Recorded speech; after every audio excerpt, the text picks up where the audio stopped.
played Michigan recently, or fairly recently. What stands out from that series, and what if anything carries over, I guess? I mean, Michigan's playing well right now. So, but it's a good matchup for us. I think the way they play, the way we play, it's a pretty good matchup. I think our guys are excited about that and the opportunity to go back there. I think they had a good feeling that Saturday night in Michigan and how they played.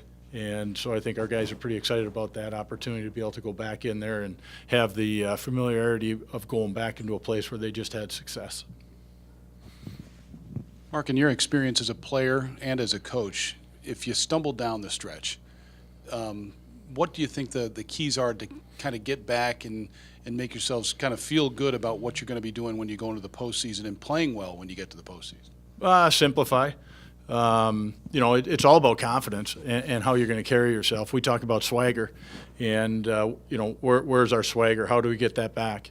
And it is about confidence, about going out and playing with confidence. It doesn't matter whatever sport you're in, you've got to have confidence. If you don't have confidence, it's going to be tough. So that's our job, to make sure that the players have confidence, going in with the right frame of mind.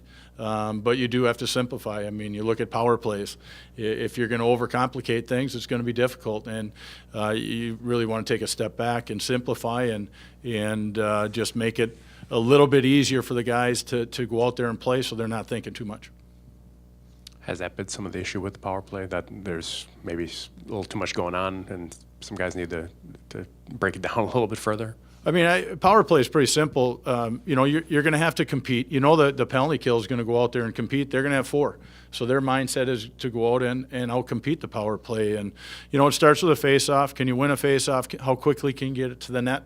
And then retrieve a puck, get it back to the net. I mean, we need to simplify it to that level, and we have some really talented players that do very well in the power play, and they've proven that. So we just have to, get that puck back in their hands and get it back towards the net, but let their skill come through. And our guys have done a pretty good job with that. Certainly earlier in the year they did. Do you like this 2 out of 3 first-round format for Big Ten hockey? Yeah, I wish it was best of 7. I think the series are outstanding. I go back a ways where you used to play series, even in the NCAA tournament, and I thought it gave the opportunity for a team to show and to come out of that series. And you look, all these players have come through junior hockey, whatever league it may be, they're used to playing series. And I think it's a great opportunity for those guys to go in and show and get in a battle, and it's not just a one-game shot. Would you like your guys to kind of clear their minds? Last regular season's over, it's postseason now. How do you foster that? How do you, as coaches, help that along? We felt that they've done that the last few weeks, so now it's just a matter of doing that same thing. Reflect a little bit, but it's really about moving forwards and us being smart and talking with Jim Snyder and making sure that we're not overtraining, that we're giving the players the right amount of rest, so when we show up on Friday that they're ready to go. And it could be a long series, so you've got to be smart and not overtrain. So we'll take a lot of that into account. And then the other side of it is it's a new start, it's a fresh start, it's a new season, whatever you want to say, but the mentality has to be going in with confidence. And we have a lot of players that will play with confidence. You're doing a great job, Diane. A lot of walking back and forth. The confidence of your goaltenders, because everybody's been waiting for one of them to take the reins, but your sports information or your athletic communications director, Paul Capobianco, points out that the success of these goaltenders, both of them, in postseason play has been pretty good. So I don't know if you can rely on that a little bit as you go into the postseason or not. Well, I mean, it's pretty simple in all levels of hockey. Goaltender has to be playing pretty well at the right times of the year.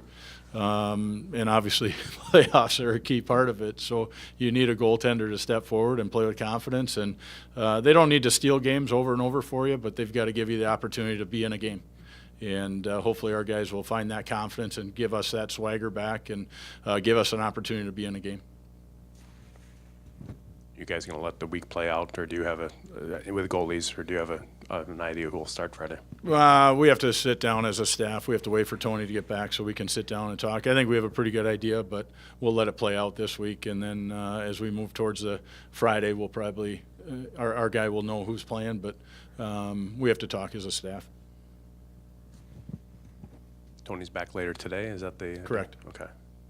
How much catching up do you guys think you have to do, and how much talking have you been able to do with him to keep him updated on what's going on in the last 3 weeks, basically? He's been updated.